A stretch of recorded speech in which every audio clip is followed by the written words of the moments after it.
Thank you very much, Circa, and thank you everybody for joining. As Circa said, I'm James. I'm a senior associate in the privacy, security, and online safety team at Public. And I'm really delighted to be introducing and moderating the first session at the Spotlight stage here at GovTech Summit 2022. And as Circa has just been saying, a really amazing day ahead. So after this, hope you enjoy the rest of the talks and the opportunity to network with one another. It's really going to be an excellent day. We do start with this panel, which is Protecting Europe's Information Ecosystem, and we'll be asking the question, can tech tackle disinformation? And I'm keen not to take up too much time from those that have joined me on stage with long introductory remarks, but I did want to just start by saying it's clearly a very topical moment to be having a conversation about disinformation. For those of you who were in the main stage to hear Daniel and Alexander's introduction and the focus on the Ukraine conflict that we'll be coming back to quite a lot today, the information war is quite clearly a key aspect of that conflict, and disinformation campaigns are a big aspect of that information war. And we're going to be talking a lot today about disinformation as it lives online.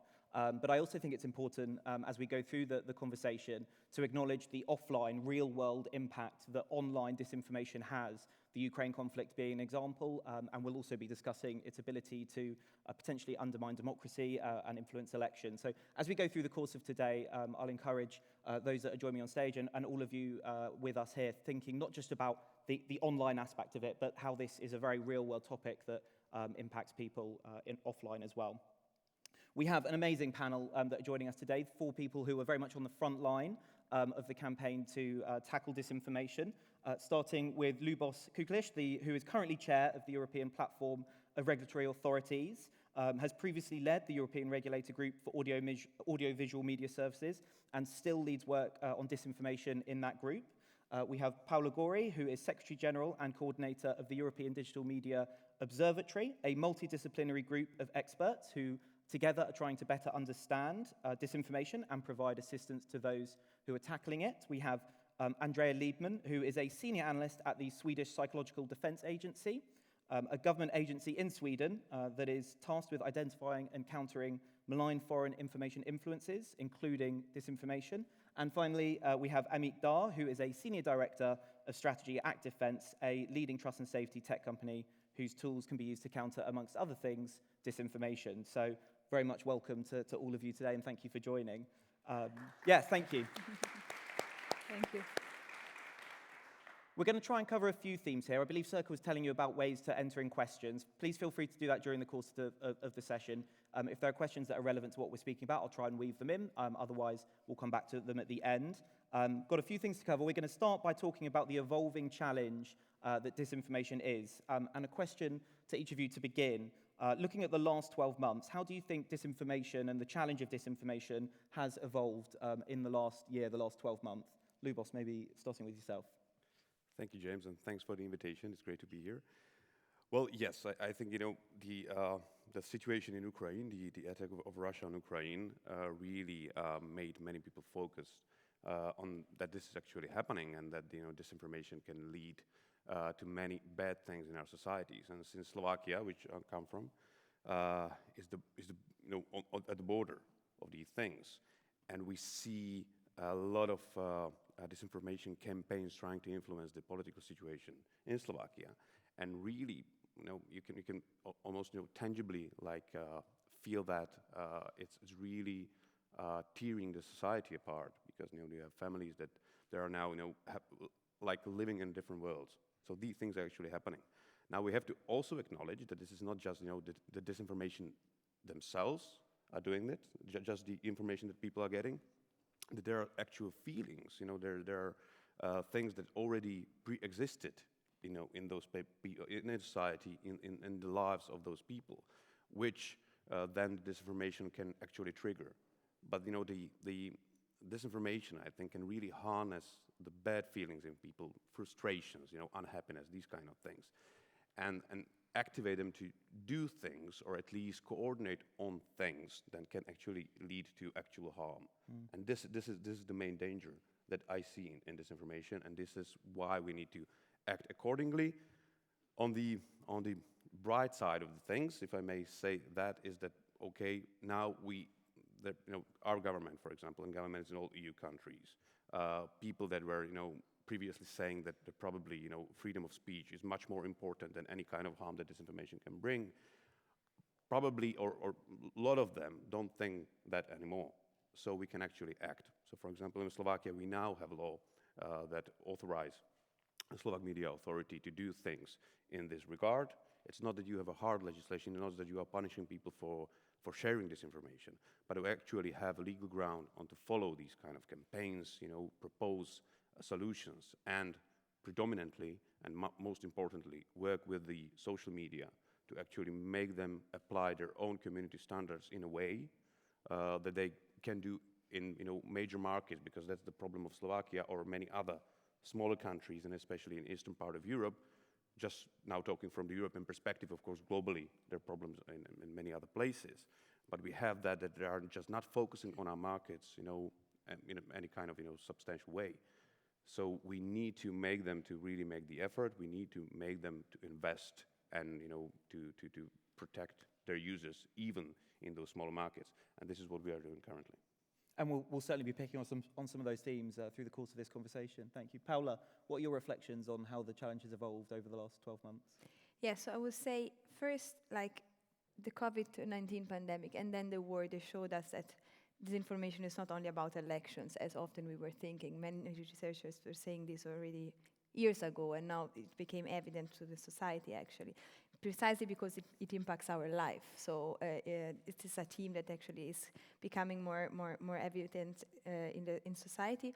Unfortunately, it also shows how much polarized society is going.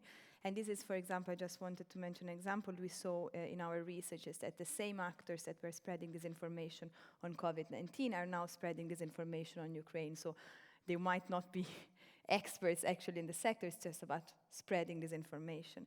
And on the same time, even disinformation on COVID is dropping down because now there is disinformation on Ukraine. So what this can also impact, of course, is trust that people have in institutions, and there actually the COVID-19 crisis especially was kind of challenging a lot that, but also in the media. So in trust in media, actually, if you see the last reports, the Flash Eurobarometer, but also the Reuters Institute Digital Report, and so, the data show that actually people trust more traditional media than social media. But then again, it goes back to the polarization part. So whenever there are groups that actually want to, that are more polarized and extreme, they get more informed on social media than on traditional media.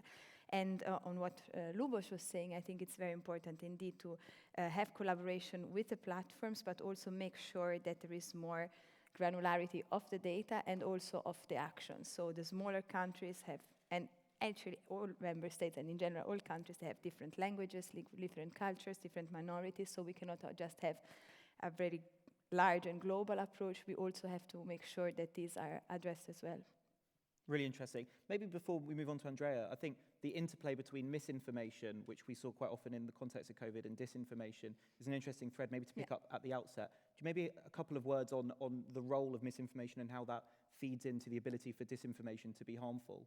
Indeed, because the difference, at least in Europe, we have this difference between disinformation and misinformation. So with disinformation, there is an intention actually to cause harm or to have an economic gain, and never forget the economic gain when talking about disinformation, while misinformation is something which is spread unintentionally, so there is no willingness to harm. And unfortunately, everything starts with disinformation, but then spreads, of course, very often also with misinformation. So that's why, for example, also the new code of practice in Europe, the self-regulatory tool, now has under the umbrella of disinformation also misinformation, because at least it helps in understanding the trends and how much it spreads and so on.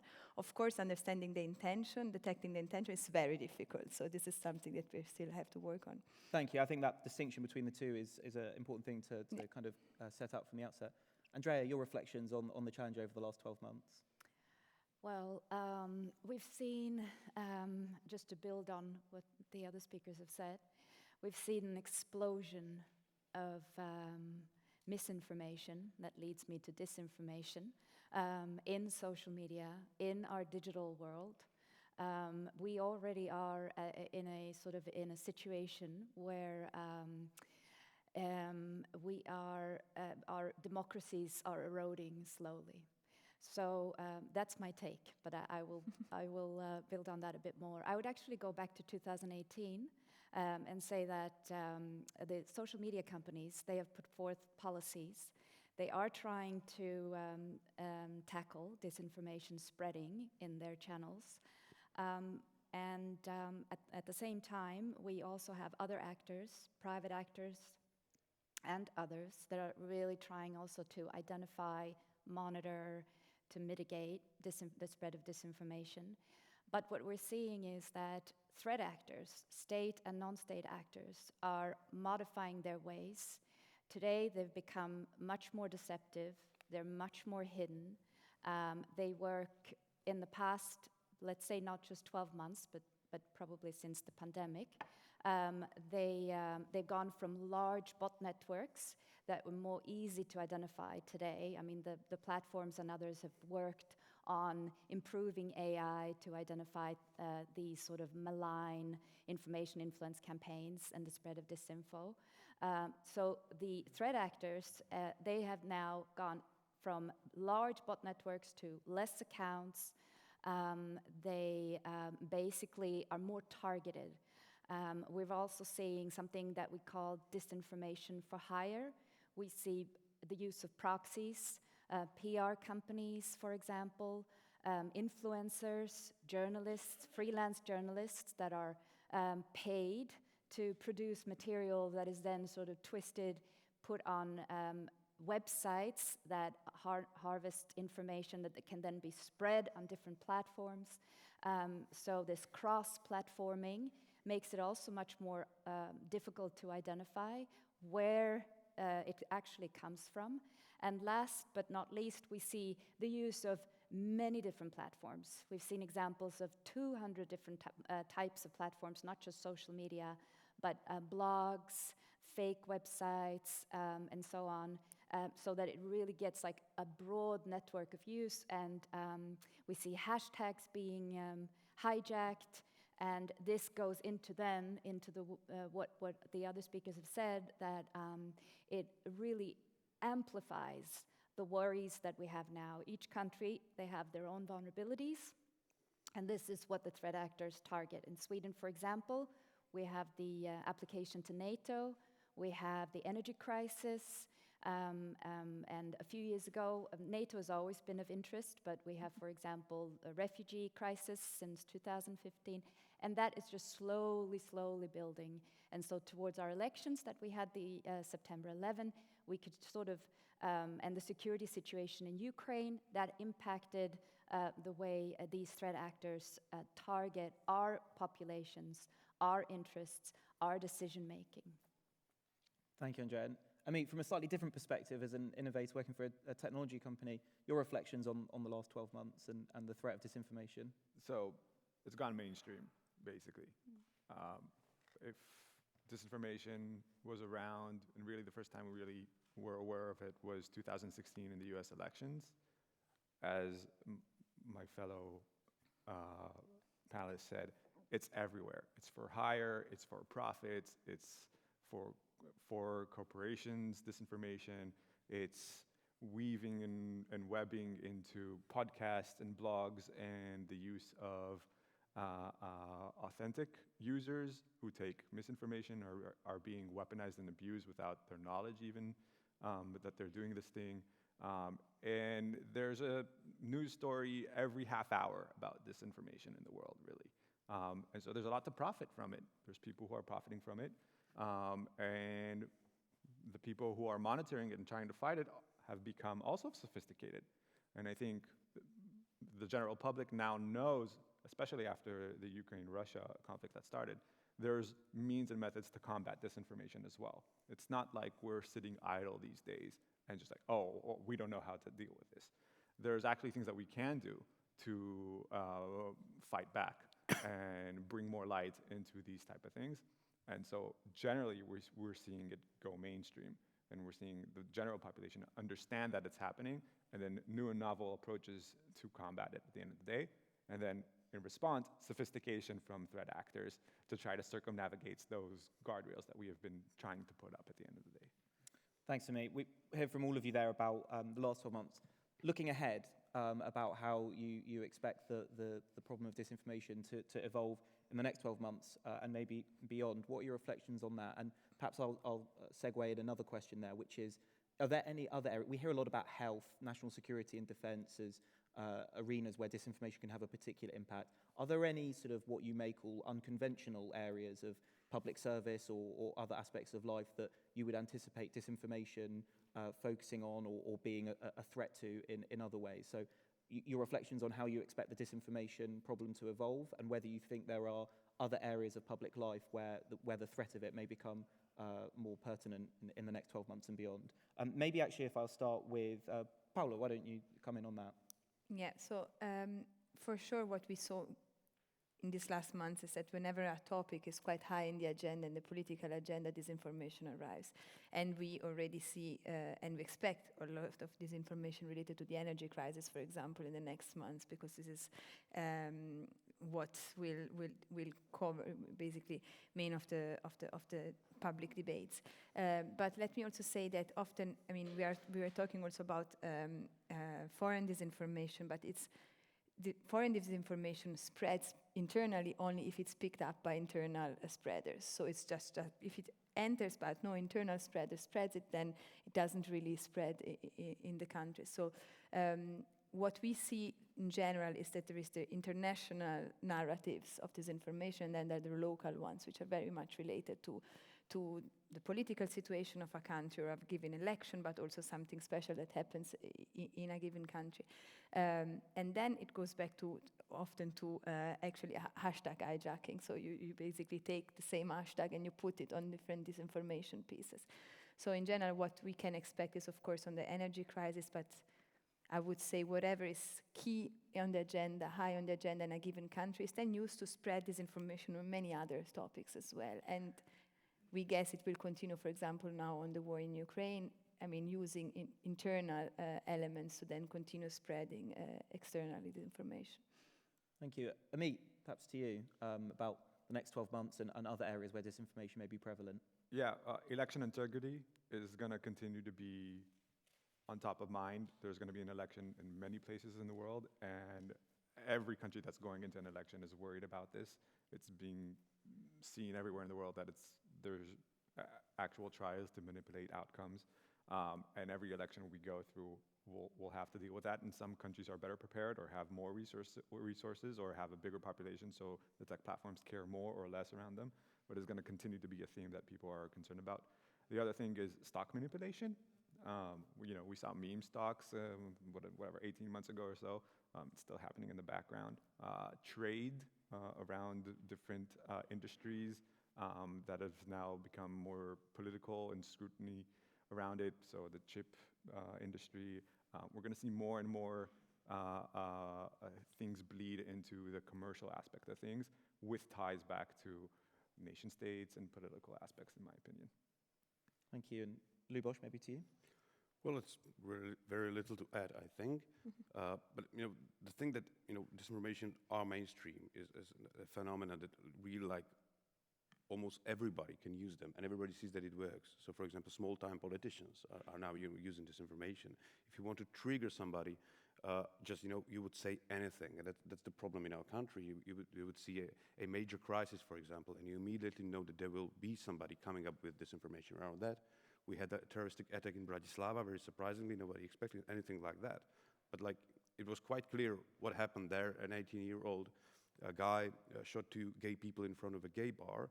He left a manifesto, explaining what he did, and he was found on the street. Everything was absolutely clear. And he was really attacking them because those were gay people. But then, immediately, just day after that, there were politicians, far-right politicians, saying, no, it was about, jealousy between some lovers and things like that. Baseless, things, but just happening and all over the place. So we just, everything, as Paula said, everything that happens will have the other side. Somebody will share this information about that. A particularly tragic case study of the impact that it can have. Yeah. Andrea, maybe finally to you and the work that you do. Is there any other, in the next 12 months, areas of public life that you and your team are focusing on, or how you think disinformation may evolve over the next year and beyond? Well, we do see that threat actors are shifting their sort of areas of interest. Russia, for example, I'm not saying that it's a threat actor openly like this in a big forum, but it is it is definitely sort of one of the usual suspects that we now really have to be careful about. They're entering Africa for some time now, and Asia and Latin America. And so we see that Spanish is also hijacked as a language, large scale. We see that China, for example, is now taking a little bit of a different role in that they've tried to target the midterm elections in the US with actually increasing polarization. So we've seen the infusion of the Democratic Party side, and we've seen the infusion of the Republican Party side. So really trying to increase this polarization that has been established sort of from these actors already a few years back. So they've already done quite a lot of damage, and now that is just sort of organically building on its own.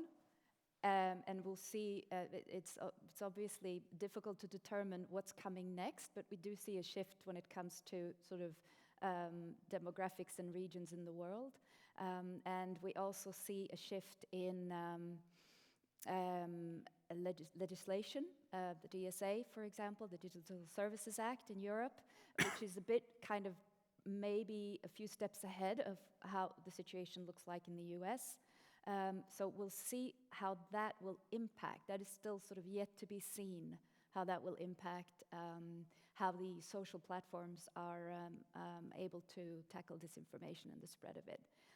I do have quite a few sort of risks and vulnerabilities in connection with regulating content moderation and regulating the our information space.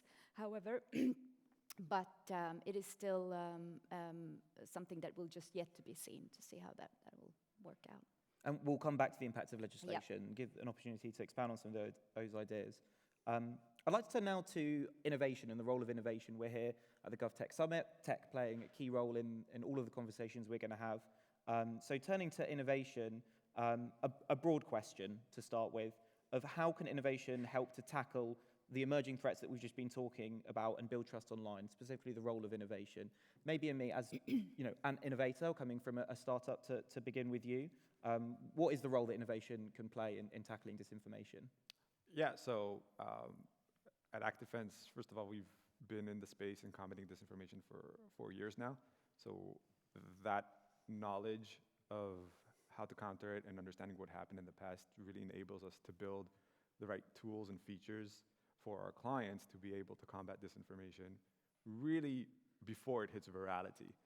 If that means machine learning models that can pick up on different signals from across the deep, dark, and indexed web, and connecting those dots, as we've already said here on the panel, that there's no boundaries in the internet. Ideas start on fringe places in the world, online, and they'll test things out there, and whatever starts getting some traction, then they'll move it on to the more mainstream or larger platforms at the end of the day. So understanding that flow of information and data, understanding to see the botnets, but also the authentic players now that are being manipulated, and painting that network mapping through technology, through machine learning capabilities, understanding the heuristics of the type of post that disinformation can put on, really enables us, ActDefense, to synthesize data, collect it effectively, and then make decisions, or at least flag or alert the relevant parties and our clients before something hits virality and is already up and running everywhere. So that's just a few angles how to utilize technology for good at the end of the day to combat this. The other thing is going to be collaboration between the public and private sector at the end of the day. Understanding the new regulations that's going to be, understanding what are the threats that is happening, and how to utilize these companies and these ideas that are happening, or even academic research that is happening a lot around disinformation right now, and utilizing that to combat it. I think that tees up, Paula, turning to you, the European Digital Media Observatory has that multidisciplinary angle, that collaborative angle that Amit was just talking about. Is there anything you'd pick up on there in terms of the role of technologists, innovators, and how they can collaborate with others in the space of tackling disinformation? Yeah, indeed. I think so. Our approach is that you need a multi-stakeholder, multidisciplinary approach when dealing with disinformation, precisely because in this specific case of technological development, we need the developers, for example, to talk to the policymakers so that we can have products that by design already, if you want, can limit the spread of disinformation. In general, I think that technological developments, especially AI, can be of help, but given that there are fundamental rights, especially freedom of expression at stake, it's important that it's a combination between AI and humans. For example, you can use AI to understand if a given image was manipulated or not, but then you need a human to check with a message, for example. Or you can use, for example, if an item was fact-checked, you then can, once it was fact-checked through AI, check on the net how many articles actually refer to this fact-checking article. So, or data journalism, you were mentioning data, of course, this could again be a way where technology can help. But I still really think that the human element is fundamental, because content moderation is still a very tricky element here in the discussion. You were mentioning before the terms of service of the platform. They all have different terms of service, which are run in parallel to any regulatory regime that you, or self-regulatory or co-regulatory that you can have. So there is already a complex picture regarding content moderation, and that's why human interaction is still important, because the risk is that AI is then biased, and then we affect fundamental rights, which we don't want, I think. Yeah, interesting. Technology is part of a wider picture. Interesting. Andrea, anything from your work in terms of the role of technology itself in these issues? Yeah, I would say the Swedish Psychological Defense Agency is tasked to identify, analyze, and counter malign information influence from foreign countries directed towards Sweden. Here is important with the emphasis on foreign. We do not monitor the domestic space at all. And that is because it's obviously very sensitive for a state government agency to monitor their own population. So we collaborate closely with the intelligence, for example, in Sweden, with the police, with many different other agencies that have different responsibilities across the board on many different levels, national down to local. And we also have a dialogue with the social media companies and other tech companies. And this has been developed during the last few years. And in our dialogue, we can also identify vulnerabilities in connection with the social media companies. Microsoft, for example, they have quite a large development of gaming platforms, which is a relatively new area where a lot of people spend time. And so the combination between speaking with all the different sort of aspects of society, it's like an all-of-society approach, this psychological defense that we work with. We are not sort of as an agency just a psychological defense, but it's everyone in Sweden as part of a total defense concept. And that's where technology will play a crucial role moving forward. And on the role of technology, Ľuboš, from the regulator's point of view, obviously you work on other aspects of how to tackle disinformation, but what's your view on the role that technology can play as part of regulation and other pieces that are part of the wider picture that we've been talking about? Well, sure, technology definitely can help, and you need, especially in the online space, you need a technical capacities to, regulatory things. Now, there's a whole new industry, growing up around this, so it might be even difficult for regulators to actually understand what you actually need, and, if somebody is selling you something that might actually help you. So from that point of view, for example, in EPRA, we are now working with researchers from Vienna University to just help regulators understand what are the skills that you need for your people, the capacities you need, and technical aspects of it, that can connect to it. So we are actually able to identify that. We in Slovakia are already working with some companies. For example, when we need to follow some kind of disinformation campaign, or just some keywords, to monitor the space, so we can actually pinpoint the spots where problems might arise. So yeah, and for example, specifically in disinformation space, I think to regain trust in content, that actually what you see is actually accurate, or the information is truthful or trustworthy. The tagging systems that are now growing up, that for example, just from the first photo that the photo reporter is taking, and having a kind of stream of following steps, and after 100 steps, you still can verify that actually this photo was actually taken from that camera on that spot, is something that might actually help. And these kind of tagging and hashing kind of technologies are emerging, and definitely can help if you can then label them trustworthily, that the people can actually understand what is happening, and that, okay, this is something that I can trust. This might be extremely important these days. Yeah, very interesting indeed. Turning a little bit within still the same world of innovation to the other side of it, and we earlier in the year, Public hosted an event called Defence Disrupted, and at that event we spoke about disinformation as well. One of the themes that came through from that is the technology that can be used to spread disinformation, as you've been referring to in your opening remarks, is becoming cheaper, more accessible, and more easy to use by a range of different actors. So what is how does innovation to protect citizens from disinformation keep up with the evolution of technology that can be used to spread disinformation and the further accessibility that it has? I don't know who would perhaps like to come in on that question to begin. I can start. First of all, it's a cat and mouse game, just like any abusive type of harm online. And it's going to continue to be. Same with cybersecurity. We just have to make sure we're putting enough resources behind it to combat it, because otherwise they're already winning, okay? And they're going to expand their lead.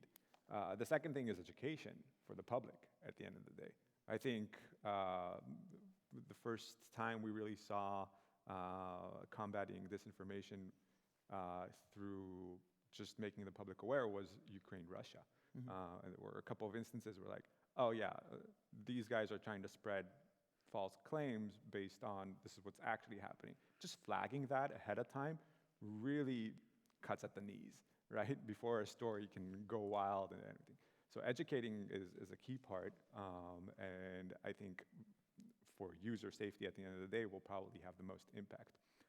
Other than that is for both public sector and private sector to understand that threat actors are gaining something through this.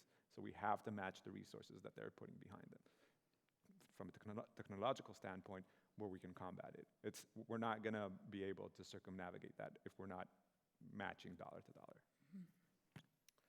Any, Paolo? Yeah, no, I think that, so education I think is really important. And just to mention an example why multidisciplinary approach is important, like the neuroscientists tell us, like if you are scared or if you're angry, you tend to share quickly without really checking the source. When you are in a more calm position, actually you don't. So just this already is an element we have to tackle, and we saw it a lot when during the COVID pandemic crisis, especially the first weeks, we were all really sharing without really checking if what we were sharing was based on facts or not, because we were really all scared about what was going on. And so societal resilience and education are fundamental, also because we know that usually content shares very quickly in the first 24 hours, and that's also the challenge for fact-checking, for example. If they don't arrive immediately with fact-checking, then it's not useless, also because we have to fact-check things, but it's less impactful on people. And then I fully agree on resources. We need to match the resources. What we see so far is that actually the tools used to create this information are still very simple. You don't need that high technology in the sense that people are still using Photoshop or things like that. It's more the investment in the resources to spread it. And usually the more resources, the more it can be state-backed, because it's where money is. It's of course not always the case, but it is often so. So I fully agree on investing resources to keep the pace, especially in how you spread, and really important education, media literacy. at all ages, because this is also a point. We see that for example, Facebook is used more by people between 50 and 60, and they really don't have the skills, unfortunately. TikTok is used more by the young generation, and they're still lacking education because it's not in the curricula of the schools, for example. So we really have to invest more on that.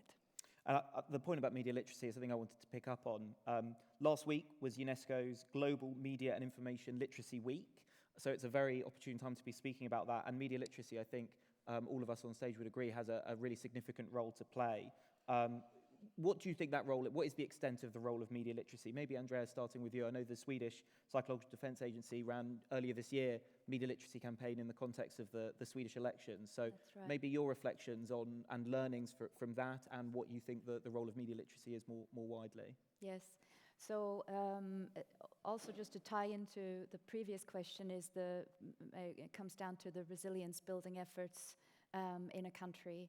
And part of that, ahead of the elections, we worked on creating an information campaign about critical thinking. So we were not focusing on that there's threats out there as much as building sort of this idea of the tricks of the trades of critical thinking, and to educate yourself about information spreading, and put forth a few questions for yourself in how you can think about, like, who is the actual what is this account about that you're reading it. You do have probably several social media platforms. You do have a mobile phone. Sweden has 90% of the population is connected to many different accounts. So all of this was put forth in this and to learn how to think critically. And we were also thinking about, like, what target groups to focus on. Well, we landed in the end, because it's sort of an all-encompassing campaign, to focus on 18 years and older. We used short videos, we used posters on billboards, we used ads in social media. So it reached many different types of people as well, that perhaps the very few that are not necessarily all that often in social media, they would see it all around them. We have seen, it's been a very sort of positive response. People have been very curious about it. We've also been out in media speaking broadly about critical thinking. That is part of our strategic communications, is to make ourselves visible in media and talk about not just critical thinking, but also if there is a malign information influence campaign directed towards Sweden, part of our Stratcom is to go out and talk about the threat actors. We expose them. We actually, if it's attributable, of course. If not, then we can't do it. But and we do talk about what platforms they use, how it spreads. So we've sort of with the mandate that we have and the resources that Sweden has put into a new agency of this kind, then we can actually really try to build this resilience from within. So that's those are the efforts. Very interesting learnings from that campaign. Ľuboš, maybe to you. Before joining Public, I was at Ofcom, and one of the things that Ofcom does is promote media literacy in the UK, and so acutely aware of the difficulties that regulators have in promoting media literacy and the role that regulation has in media literacy. What are your reflections on best ways that, from a regulatory point of view, you can encourage that, and the role that media literacy does play in combating disinformation? Well, we're always talking about how important it is. And actually, I think media regulators are usually very well placed to work in this space, and especially in coordination of the initiatives. And we have that. We see that in Ireland, for example, there are very nice examples of doing that. Croatia, Slovenia are very good countries to do that. And we are trying to replicate that in my country now, in Slovakia.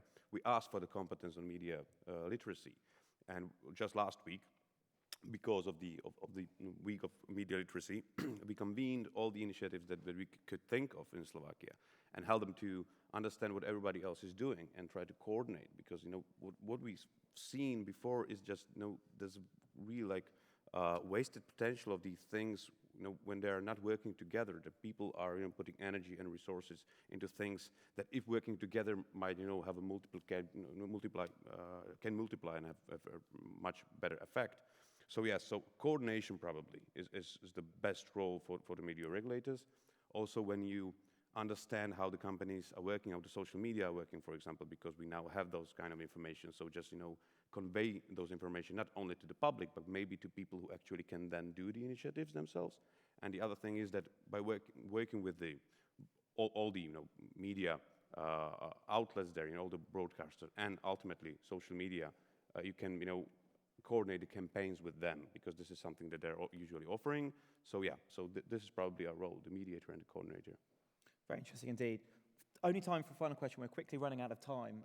So maybe just to each of you coming down we've spoken a lot about legislation, the DSA in Europe, the online safety bill in the UK, examples of that. Just perhaps to close out before we may be able to take one question from the audience, your reflections on those legislations and what regulators, what governments can do to prepare to for those regulations to make sure that social media platforms and others comply, particularly within the space of disinformation, of course, and maybe starting with you on your reflections of emerging legislation. Yeah, we're, the trust and safety industry, which is our industry, is maturing very rapidly, and we're seeing the DSA, but other places in the world like Australia and the UK and Singapore and the US, different states. So we're all for promoting these regulations. We are talking with all these regulators to understand and educate them what are the capabilities, what are the vendors' place in the space, what are the tech platforms going to be able to do or not be able to do, what are the risks involved in these things. We are joining the EU Code of Conduct for Disinformation. So we're more than happy to participate and discuss, and at a later date also provide and help the tech platforms and our client comply with these regulations at the end of the day. It's still early days, but we're very excited of where it's heading. It's definitely in the right direction. Andrea, you were speaking a little about this earlier, your reflections. Yeah, I would say it's legislation like this, like the Digital Services Act, where the social media platforms are also part of it. We have to remember that they're American. They have business models that they adhere to, but they are global. So Europe is obviously targeting the platforms because of their role in the spread of disinformation. And I would say that the part of the DSA where it goes into the content moderation aspect, it is a vulnerability in that it can perhaps instead backfire a bit, where the platforms might overregulate, because they're still responsible for the content on the platforms and content moderation, which is interesting in itself, that a private company is responsible for what content is allowed on the platform and not. So that might be something that, because they will protect themselves and not being fined, so they might proceed to over-regulating. Now, how will that impact our information environment? Yet to be seen, but it is a vulnerability that I see. Also, we have other platforms that are not regulated, and that is also something to follow, I would say, where other countries in the world that perhaps do not have, they have different systems. Now we have the Western world regulating our information space through legislation, and other countries, they can perhaps use that to their advantage. Also yet to be seen how that will impact our information space. It is about how information spreads more than looking at the actual content. So that is something that I believe is a vulnerability. And however, in applying legislation against the platforms, it is a democratic way to improve the way it looks today. We need to do something, and legislation is an improvement as well. and it will put pressure on the social media platforms in doing better, because we've seen all from Myanmar and Facebook to the Capitol riots not too long ago, that it is insufficient, and it's actually the situation is worsening. So the platforms are not able to mitigate. So perhaps legislation will put pressure on them, but we will see still what it will do on sort of the flip side of things. Very interesting indeed. Thank you. Paula, your reflections? Yeah, no, so the starting point is that the DSA is, of course, not focusing on disinformation only. It has a broader scope. And it will require the platforms to have additional resources, which I'm not worried of, for their teams, because they need teams. What I'm more worried of is the regulators, because they need more resources to do the work that it's Looking at Ľuboš, yeah. they are digital coordinators now, but we know that they will be doing the job, and that's very important, I think. The other thing is, moving back to disinformation, you know, the DSA has different levels of regulation according to how large a platform is. So the very large online platforms are those more regulated. But is Telegram, for example, a very large online platform? I don't think so. And we know that disinformation is moving a lot to Telegram. Again, polarization and all the stuff I was saying before. So it might be interesting. And the other thing is, one of the bases of the DSA is the fact that there should be risk mitigations measures in place to avoid that the service of the platform are exploited, for example, to spread disinformation. But unfortunately, their business model, they work quite well with the spread of disinformation. So I will be curious to see how they will still have these mitigation forces in place, and in parallel, if ever, they will change a little this business model, because we know that the spread of disinformation is a kind of helping making money. My sincerest apologies. I'm afraid we are going to have to stop there, and I'm so sorry for cutting